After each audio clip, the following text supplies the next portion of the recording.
I'm Simone, and tonight we've got the spoken word evening, which is our first evening on Zoom. I have with me Anne Cawthorne. You're going to give us a wave. Mark Henderson, Dave Dass, Alison, and Tony. And we're all going to take it in turns to read something. And we're going to start with Mark. Okay. Thank you, Simone. This is a little piece called Passing Ships. His right hand clasped the air where the dream had been. His fingers caressed the curve of the cumulus, white as a bridal veil, sliding towards the horizon like a ghost ship, drifting and dissolving like the dream he'd dreamed. Her left hand stretched towards a passing cloud, and a sunbeam twined in delight around her third finger. Then the cloud covered the sun.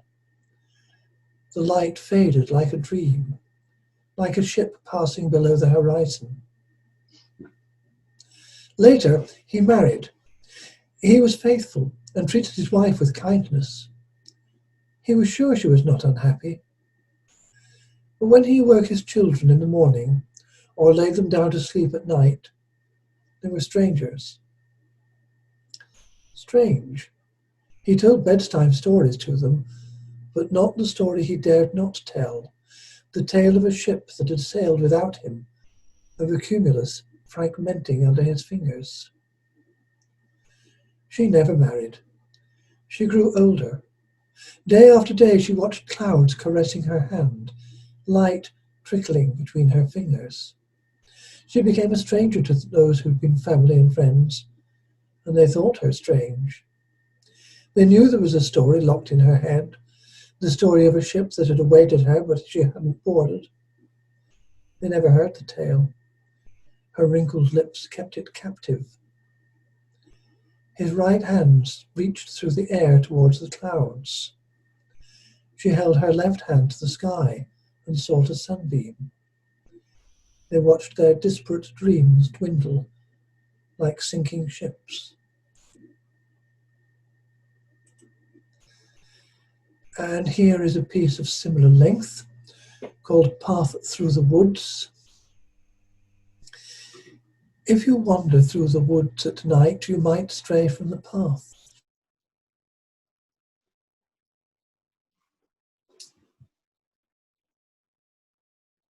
Or perhaps warn you. Warn you of what? Branches bending over you, hearing your heartbeat, your breathing, half-seen eyes watching beside trunks of oak and ash and beech, birch and rowan, hazel and aspen, movements among the shadows, small paws scuffling, snouts snuffling after your scent. You glance right and left, back over your shoulder. You see nothing but shafts of moonlight bending through boughs, casting black shadows. You look forwards again, and you are no longer on the path. Where is it? You push through low-hanging foliage, first this way, then that. The path cannot be far away. Search. You will find it. 10 paces right. No path there. 10 paces back, then 10 left. Still no path.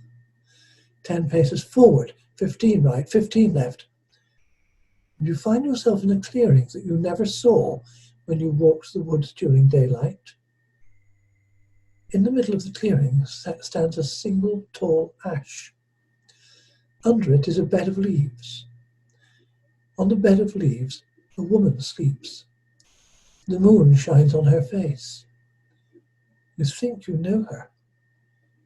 You look again. No, you are wrong. You have no idea who she is. If you wake her, she might help you find the path. But she might not. Perhaps it were better to walk onwards and leave her sleeping. Okay, that's enough from me.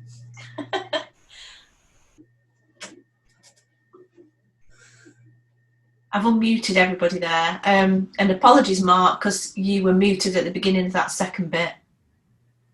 Right, okay. Well, so, a few words. I think we've got the gist of the story. Anybody want to say anything, add anything? Okay, so we've got Dave. Was yours, as you said in your email? Yeah, it's a piece I wrote before the telecast of the first episode of Suitable Boy. Can I ask you, how many of you have seen the 6 episodes? I haven't, but I've read the book. You read the book, right? Okay. Became set, yes. So Tony, you've seen the, yeah, good. Alison, you haven't. I haven't. Trailers, and I know the gist of it. Right. So I read the book, not read the book, but heard the audiobook some 20 years ago. And I had some beautiful memories of hearing that book. And so when the BBC was advertising they're going to telecast, so I was just wondering how they're going to relate the beautiful words in the book as a televisual thing. So I captured my thoughts and put that in paper, and this was done just before the first telecast. Suitable Boy. For the past few weeks, BBC has been advertising its imminent telecast of the great novel Suitable Boy. Andrew Davis, the veteran of Pride and Prejudice, Les Miserables, is the screenwriter, and Meera Nair is the director. I cannot wait to see its first episode, not because of its director or its cast, but the curiosity how the beautiful words in the novel can be given its rightful place in a television serial where the main thrust is on visuality. I remember reading the book in its audio version almost immediately after it hit the shelves. I was mesmerized by the magical words in this book, narrated in the musical voice of the author himself. The characters appeared so real. I almost felt like playing a part in the novel. I remember my days as a medical registrar, traveling all the way from Bolton to my hospital at Barrow, a 100-mile journey. The distance suddenly seemed to shorten so quickly. Vikram and I have never met in person, but we are contemporary in our life story, and our life stories seem to have crossed each other. Vikram was born in Kolkata, and his initial years of schooling was in St. Xavier's, Patna. I was born in Patna, but attended St. Xavier's, Kolkata. Vikram's father was an executive in Bata Shoe Company and mother a barrister. She would later become a judge at the Supreme Court, India. Given their affluence, Vikram was sent to the prestigious Doon boarding school. Later, he would complete his schooling from the Westminster Academy in London. At that time, he lived with his uncle and his Jewish aunt in London. How the couple met and how they went to live on their lives is another story, also written by Vikram, and a must-read in my judgment. Suitable Boy is an epic novel of 500,000 words, written entirely in India in the backdrop of the post-independence period. The sights, sounds, and colors were all born in a whirlpool of 3 civilizations coming in close proximity: Orthodox Hindu, Islamic, and European. While vast areas of India were still convulsing from the horrors of partition, islands of prosperity, enjoyed mainly by the rich elite, existed in the metropolis that basked in the glory and the panoply of services left behind by the British. The malls, the boutiques, the coffee shops, the bakeries, and such like. Culturally, the British left a long legacy stretching from its language, elitist etiquettes, cricket, but most importantly, in opening up a window to the West. Indians embraced Britishness with concealed love and superficial hate. Whilst the political class made an outward exhibition of their attachment to the grassroots, secretly they sent their children to English medium schools, drank single malt scotch in the evening, and spared no opportunity to be present at the events thrown open by the Anglophile socialites. A new form of dress code evolved for these evenings. Whilst men drifted between sherwani and black tie, women carved out their own, in which they would look modern yet Indian. A combination of a chiffon sari, a low-cut blouse, a black stiletto, a matching lipstick, and a French perfume would be just about the right combination to make them stand apart from the ordinary riffraff, wearing saris and salwar kameez. Being dressed up in a frock or in a gown, however, was bound to attract outright ridicule. As I reflect on my childhood years, I remember so many of my aunts and cousins desperately aspiring to join this emerging brigade of cultural neophytes. Suitable Boy was Vikram's second novel, by which time he had established himself as a prodigy. Many have described the novel as an Indian version of Tolstoy's War and Peace. Yeah. BBC News Selection has touted the book to be amongst the best 100 novels in English literature. There are so many characters in the novel, but each of them is so real, so distinctive, and portrayed so beautifully with so few words. His effortless drift from a simple household banality to complex theatres like political upheaval, often within the same paragraph, is a skill that I cannot but just admire with a mouth open. With mere twist of a few words, the sharing of a bar of Cadbury chocolate between the family members can throw open the nuances of the differences, likes, dislikes, and idiosyncrasies. A mango can be eaten with such great gusto, and a pan, when presented on a silver stick, can exude so much of endearment. His penchant for brevity for words came even more obvious where he sets out to display the anatomy of a riot or a stampede. Hindus and Muslims living in proximity and united by a common umbilical cord in terms of their daily lives can so easily be stirred by cunning politicians into getting at each other's throats. Like Plato, I also wonder why writers like Vikram are not asked to write political speeches or even be asked to run a country. This would help to bring back into the fold those young folks who from utter disillusionment turn back to their politics. I wait with abated breath and anticipation as to how the telecast would feature so many characters in such close juxtaposition and yet manage to bring out their individual characters. I also look forward to who gets a priority in terms of media exposure, where their dominant characters like Mrs. Mehra and Mahesh Kapoor will be reduced to mere cameo roles and leave an open field to the tempestuous characters like Saida Bai or Mand. Will beauty of words be sidelined by visual orgies? Going by Meera Nair's previous record, I guess my words are going to be prophetic. Thank you. Yeah. That beautifully said, Dave.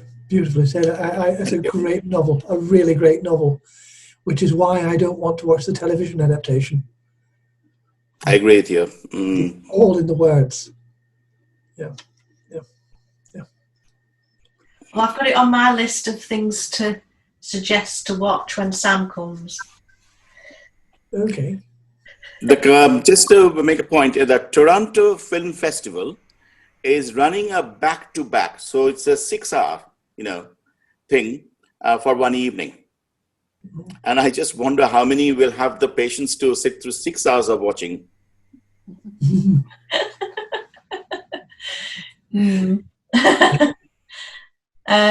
Okay, so Anne, Scorn. Yeah. Yeah, so this is a monologue, but not in the as good as Alan Bennett, but that's what I'm aspiring towards. So how long is it, Anne? Probably only about 4 minutes. Okay, yeah. So Fred's funeral. I thought it went okay.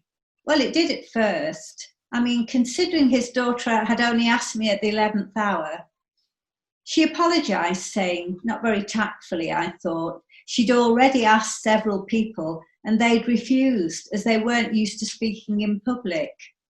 Of course I am. So vanity got the better of me and I agreed. After I'd put the phone down, my husband asked me what they'd wanted me to say. When I thought about it, I realised she didn't really say. Her brother, she said, was doing their father's eulogy. So I presumed my bit was to cover the areas which the family didn't know a lot about. So I naively thought this gave me permission to share stories which highlighted Fred's character. First big mistake. The church was packed. There was a handful of us who knew him socially, and the rest seemed to be comprised of the great and the good. Fred's son went first, waxing lyrical about his father, primarily being a family man, and secondly, a pillar of society. Then it was my turn. So I introduced myself as one of Fred's social group. I could see his wife stiffen at this point and realised that I was the last person on earth she wanted me to speak about Fred. Sadly, the children had organised the funeral. It started reasonably well, and the congregation smiled as I recalled Fred's skills on the tennis court. All was fine up to this point. It started going downhill, certainly from the family's point of view, when I began reminiscing about the social side of being a member of the tennis club. His wife was definitely not amused. But in the words of Magnus Magnusson, I'd started, so I'd finished. I recalled how generous he was, always the first to buy a round of drinks, the life and soul of the Christmas party. It wasn't until I looked across at his wife's face that it dawned on me that she'd never joined him at any social event. That was when I remembered that Fred used to tell her that he was going to the church council meeting. I kept my talk brief. It should have been longer, but I always believe in the old adage, leave them wanting more. On returning to my pew, I was about to whisper to my husband that I didn't think it had gone too badly. But he turned to me and said, "Why in God's name did you say all that, you daft bat? Didn't you know he never told his wife about what went on at the tennis club? What's more," he said, "what the family really wanted you to talk about was his years of service in the church choir with us, not the social life that his wife didn't know about." That was when the penny dropped. I'd opened Pandora's box in the middle of the Catholic Church of all places. They should have just told me to talk about the choir. That's me.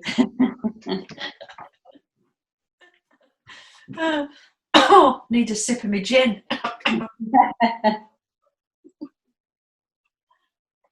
I hate gin.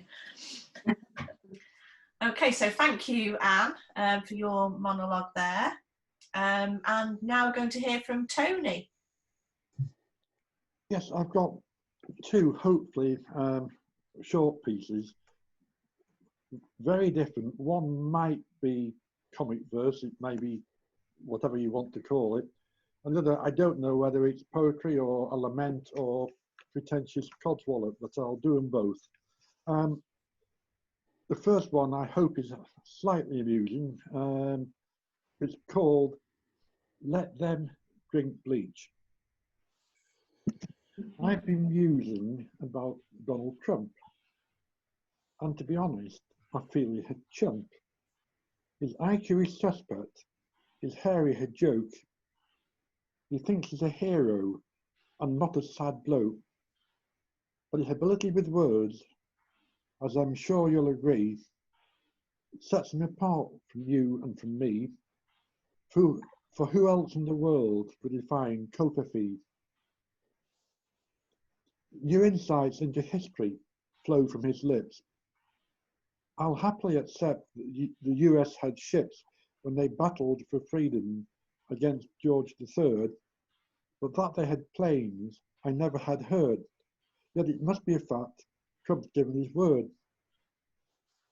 Not having the president's gigantic brain, I thought that the flu, named after Spain, was rife at the end of 1918, but not so.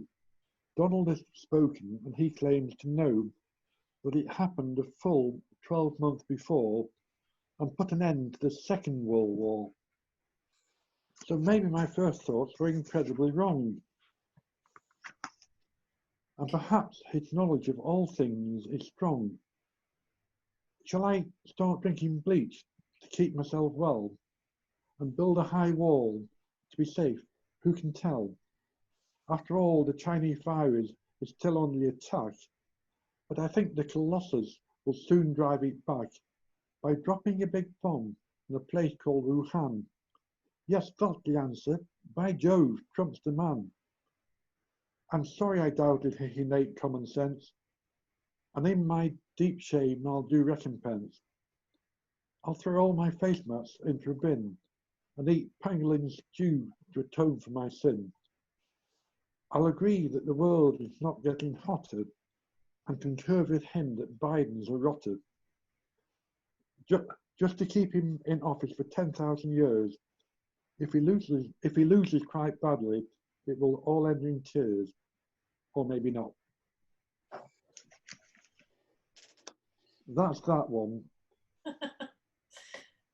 And this has had a different thing. I don't know really what this is. I wrote it a long while ago. There was a building that stood tall and proud, conceived by its architect as his mark upon history, a monument to himself, which would outlive his natural span, even unto the 10th generation. I walked past that glorious conceit 1,000 times in my early life, and every tile and every pane of glass I thought to be stitched into the tapestry of my mind. Time passed, windows cracked, and stones were devoured by frost and acid rain, and then one day the building was no more. Soon it was as if it had never been, and I could not remember what I'd seen. There was a tree of great age that for hundreds of years towered over the landscape, bearing witness to the changing moods of England.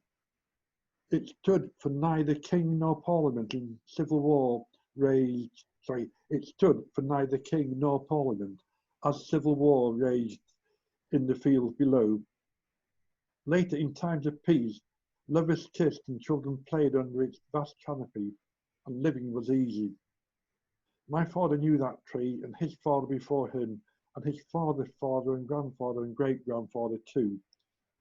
Yet one night in a ferocious storm it fell, and from that day on it was no more.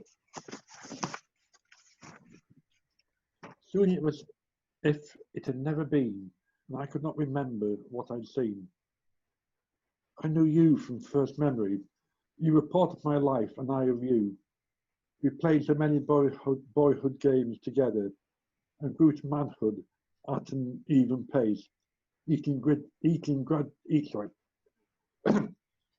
I knew you from first memory. You were part of me, and I of you. We played so many boyhood games together, and grew to manhood at an even pace, eating greedily from the tree of knowledge until our hunger was no more, and drinking from the fountain of life until our thirst was quenched. Fate smashed your cup, shattering it into 1,000 tiny pieces, while mine, without merit, my cup was filled and filled and filled again. You are not here, and I miss you so, my friend. But even you now seem never to have been, and I cannot remember most of what we've seen. So that's it, basically. Like a minute, that one. Oh, yes. General all-round epitaph. Yeah. Interesting piece, Tony. Thank you. Good. What was the inspiration for that one, Tony? I don't know. The inspiration was a house which I'd seen many times on my way to work, and it was due for demolition, and it was demolished. And within days, I couldn't remember anything about the building, anything about what was there. And it just amazed me how quickly memory faded, and what you thought was imprinted on your mind was gone in a flash. Yeah. I always think that about the different buildings in our town, you know, what they used to be. I was trying to point something out. I took a lady out at lunchtime to Chinley, and my grandparents live there, so I spent a lot of my childhood there, and just trying to remember, was it that shop or that shop or that shop? It was just over there. And then she said, oh, what was that building? I'm like, well, it was, and I was thinking, was it the NatWest or was it the Royal Bank of Scotland? And yeah, can't remember. So you can actually put a positive slant on this. I mean, we hope there will soon come a time when none of us will be able to remember Donald Trump. Yes, exactly. I mean, it would be good, wouldn't it? I missed that because we've got Dave back. Indeed, yes.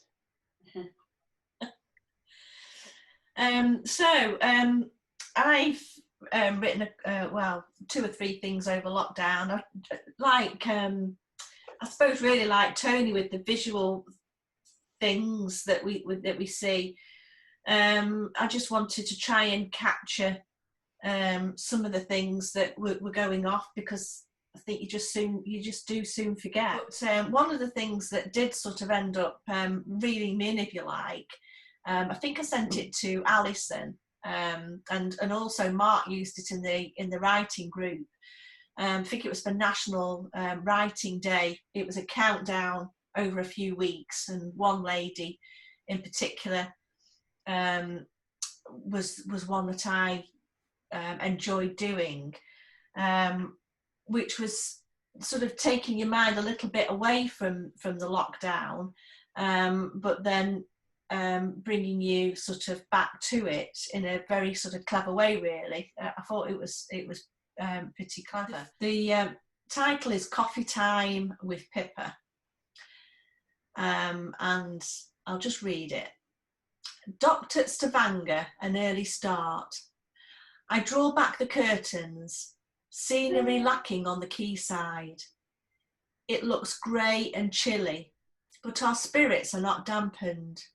We're eager to explore. Our ferry leaves at 9. It's not waiting for the one who snoozes. Sir Heidel greets us with an explosion of colour, tranquility and clean air. We amble through the gardens in awe. Automatic mowers quietly snip the pristine green lawns. It's coffee time and we're the only customers. Listening to the waves faintly lapping the shore, a bumblebee breaks the silence, busy in the purple delphinium. The sunshine peeps through the breaking cloud. This is morning coffee at its best. That was August 2019, when life was normal, when we could roam the world freely, unaware of a deadly virus lying in wait, unafraid of breathing and standing near people. The very thought of our lives now would be absurd. We can't share a coffee in a quaint cafe, or even in our own home, so we Zoom, connected visually via the internet, cafetières ready to plunge. Top of the agenda, conversations about COVID-19, a new dictator to all mankind, ruling our lives, clipping our wings. I picture Sir Heidel today, the sun poking through the cloud, a pleasant 16 degrees, the air even cleaner, trees reflecting in the ponds, birds singing and bees buzzing, flying freely between the profusion of colour, unaware that the visitors haven't come. I would love to go back to the fjords, maybe next summer, seeking out a perfect coffee stop and basking in the peace and quiet. But then wouldn't the tranquility be shattered just by us being there? Yeah. So. And then I wrote another little thing, which was on the back of an email that Fred had sent. Yes, Yeah, where they're trying to connect artists in different ways, obviously. Live and local. So what they'd suggested was taking some video footage, 30 seconds. It was meant to be in one day. I'd not quite got the one. I did try and do one in one day, but it was it had a lot of wind in the background, and it doesn't sound very good on videos when you've got a windy day, which isn't difficult around here. So I went back and used some other footage, and actually it threaded in quite nicely. But it's quite a nice little thing to sort of do every now and again. I'm going to read this off the paper because it looks a bit weird when you're reading it off the computer screen. So the little poem that just went with that was called "Looking Back During Lockdown." And it started on the marketplace with the church bell ringing 75 times, which was a bit eerie. The church bell chimes 75 times in memory of victory over Japan Day. The street parties of VE Day, a distant memory. Our normal lives put on hold. For me, no Zumba, choir, dancing, squash, volunteering at the coffee shop, meeting friends and family, or holidays abroad. But nature carried on, and we had time to take stock. As winter turned to spring, then spring to summer, we connected to the countryside. My spirits lifted seeing the newborn lambs running in the fields, the playful butterflies in the hedgerows and in my garden, watching the peahen and her chicks on our staycation, taking time to film the pollen floating through the air, the bumblebees in the garden, and my own honeybees taking pollen back to their hive.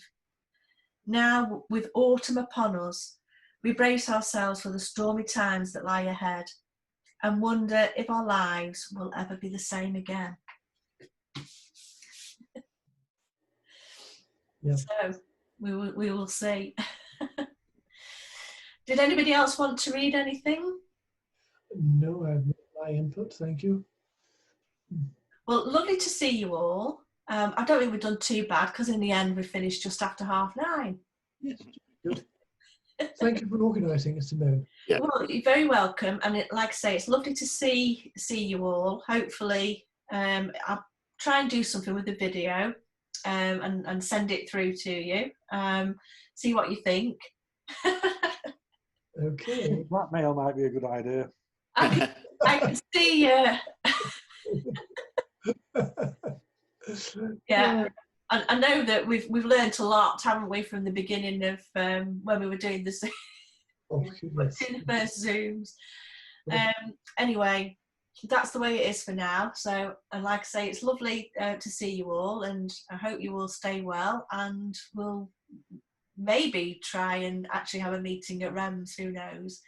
But take care, and I will end the meeting. Well, let's see how writing goes on the 14th. Yes. Yeah. Yeah. Bye.